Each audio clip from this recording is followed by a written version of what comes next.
What do you want to be when you grow up? The quintessential question that starts when we're just a pup. I always wanted to be a humorist, a comedian, anything to please others and avoid the apathy of a plebeian. A hedonist and a heathen, I found my purpose in the clown's prayer. To me, life was simply a joke, just a menial fart in our atmospheric air. But humor has two sides, two tales to tell. One takes you to comedy heaven, the other to comedy hell. As I sit here and write, I feel the weight of my future life. Do I sell my creative soul, or saddle up humor to address social strife? If given means to one wish, from a single eyelash, do I exhale to challenge the norm, to stop our moral crash? Or do I inhale my white privilege solely to find fame? What will history echo when it says my name?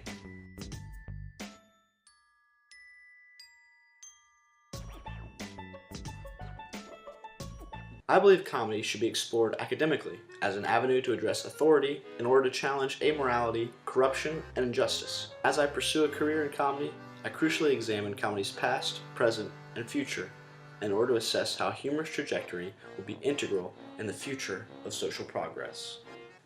Some say I was born laughing, but I don't remember. I do remember having quite the childhood.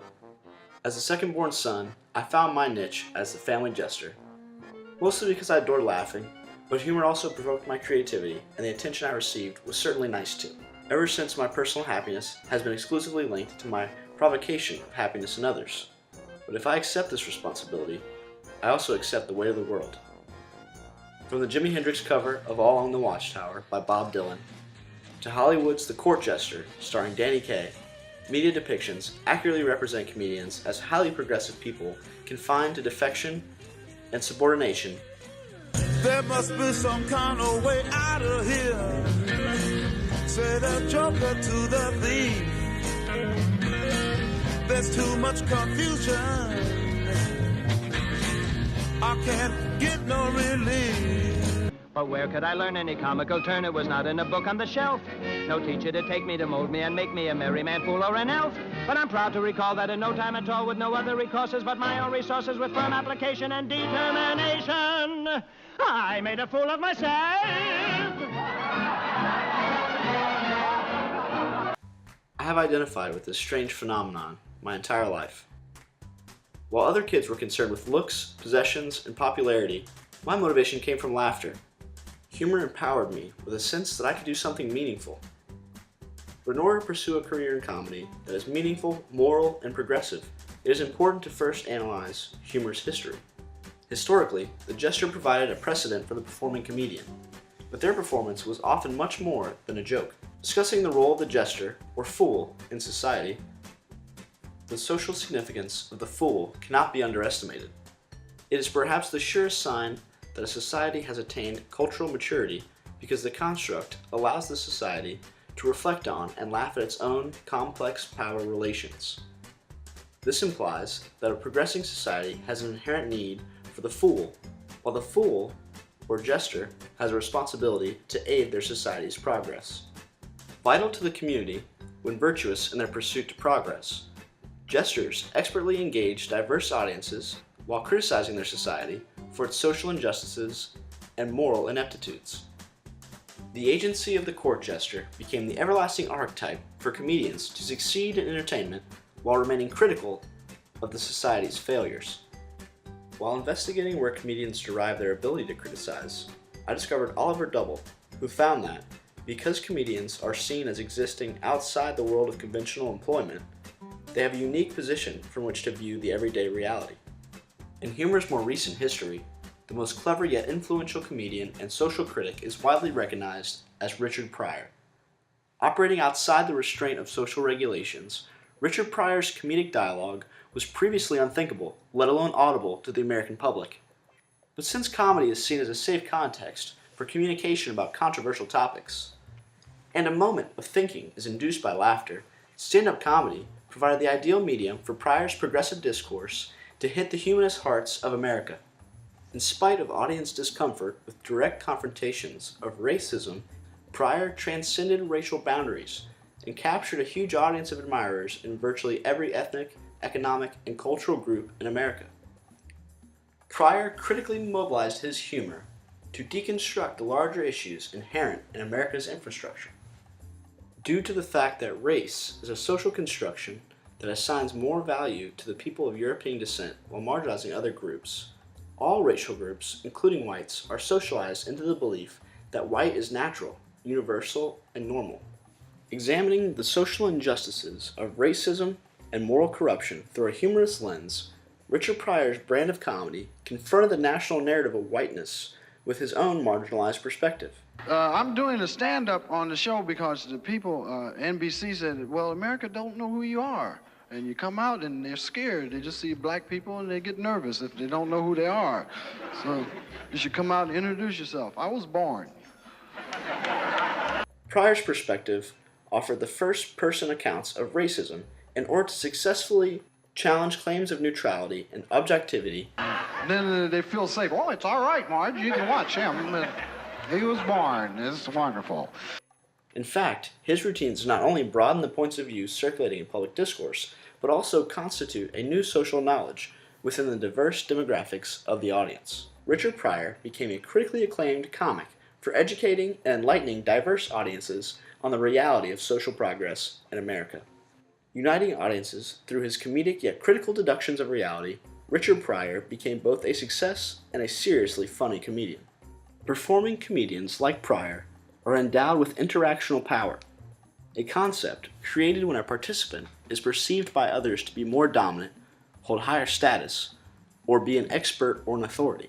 Richard Pryor may not have been the first, but he is certainly the most influential comic to harness humor alongside interactional power for the pursuit of social reform.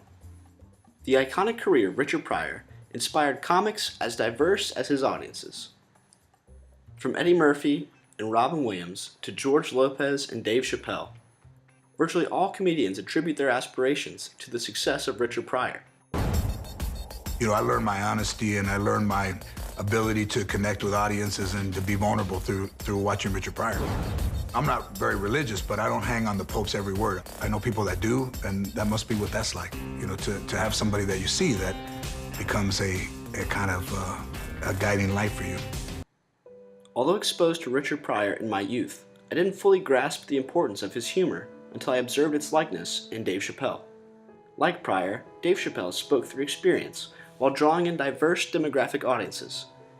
Dave Chappelle's meteoric rise to fame peaked with The Chappelle Show, a sketch comedy show in which his humor often played on and amplified racial stereotypes. Despite Chappelle's progressive intentions, he discovered an ethical dilemma in that he could no longer tell whether they were laughing with him or at him. Stepping away prior to the third season, Chappelle turned down a multi-million-dollar deal because he believed he was reinforcing stereotypes instead of deconstructing them. Reasoning that stand-up is a conversation between an individual and a community, where that individual alternately connects with different cultural knowledge bases within that community, Chappelle fell victim to the trivializing effect that commodification has on comedy.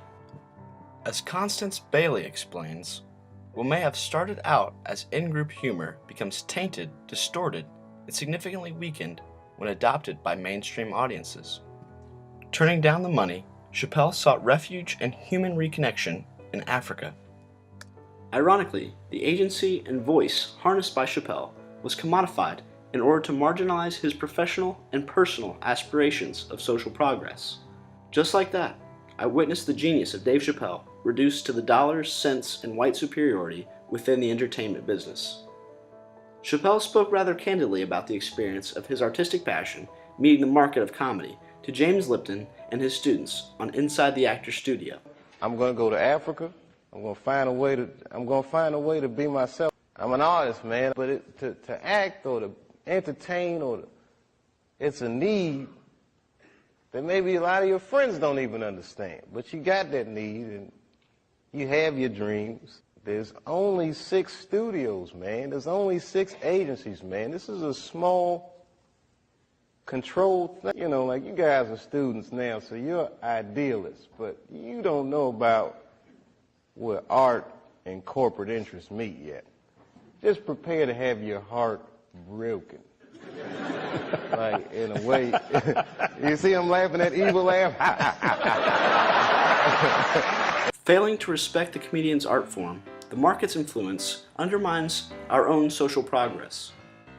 But the public can help by accepting that comics are doing more than telling jokes, entertaining us, and are otherwise there for our consumption, but to endow them with agency so that we can begin to consider ways that analyzing said performances yields new and insightful commentary about race, class, gender, sexuality, and a host of other conditions endemic to life in America, and indeed to life everywhere. I saw my goals in Chappelle's aspirations as I witnessed the effect of mainstream fame on his artistic intentions.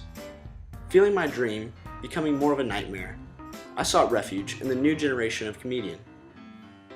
These comedians are as critical and inclusive as Pryor, while as committed and outspoken as Chappelle, to create a promising future for humor and social reform.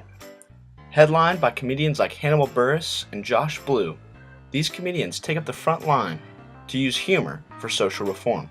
Hannibal Buress became a household name after initiating the public discourse on Bill Cosby's rampant rape cases. This Bill Cosby thing, you kind of got it started. I mean, you're the one that spoke about Bill.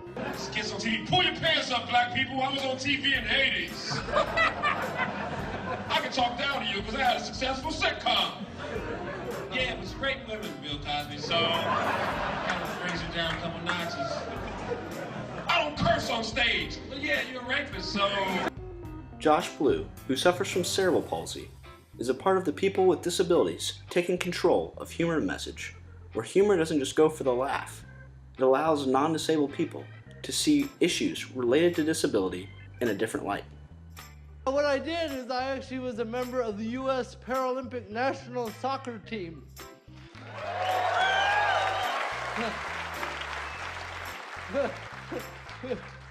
Wow, where were you guys at the games? Could have used those 28 claps. I know a lot of you maybe don't even know what the Paralympics are. It's the Olympics for people with physical disabilities. It's the second largest sporting event on the planet.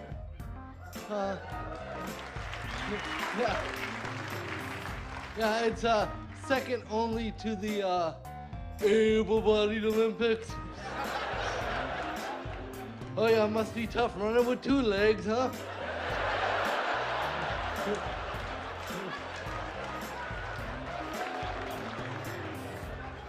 Ain't nothing but punk bitches to us. Thanks to these critical comedians, I have found a new level of cultural proficiency within myself and a new level of civil engagement through my humor.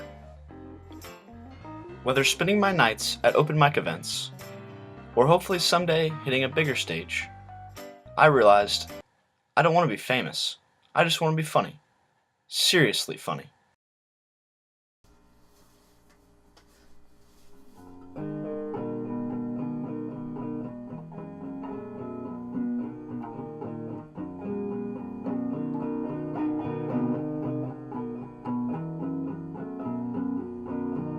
So you live week to week. What a shock it will be when you see how you see family and all your dreams. They are nothing but comedy. Sometimes comedy and horror seem to be not so much a different thing. Time passes so fast that we forget how much we actually meant in a passing moment. It never passes me. It never passes me. Still I can't hold it. But you are blessed with speed.